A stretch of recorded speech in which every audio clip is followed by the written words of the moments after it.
I do want to also get another company name in here. Laura, you also laid out the bull and bear case for Netflix in a recent note, the stock continuing to hit all-time highs right along with the broader market here. How much more room to run do you think Netflix has moving forward? You know, they announced today that they're going to do their own version of physical, I'm going to call it theme parks, but it's more like a house where you go and you can do selfies.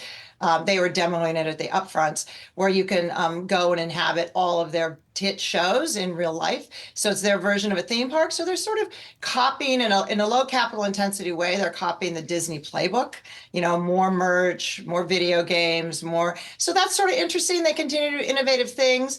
I think the return on capital for some of these things is unknown and unproven, but they're really innovative, and I think that's interesting. They do it all their own way, but so I think they're, you know, what the greatest thing about Netflix right now is that they're buying sports rights and not increasing their content budget, and investors strongly believe that the return on the upside value from a sports activity is much higher than another dollar spent on entertainment content, which we sort of think is oversaturated and commoditized.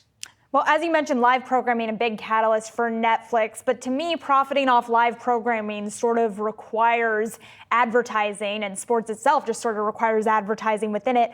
What do you think that means for Netflix's ad tier offerings? Could you see a future where they don't offer an ad-free option for subscribers?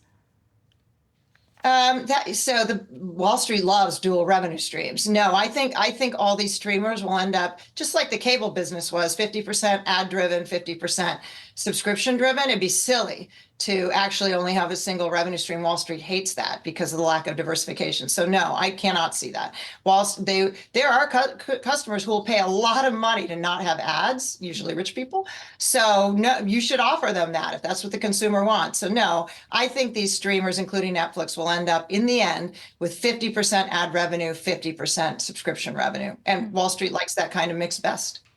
Laura, really appreciate you joining the show. Thank you so much for the great conversation. That was Laura Martin. She's Needham Co.'s Senior Media and Internet Analyst.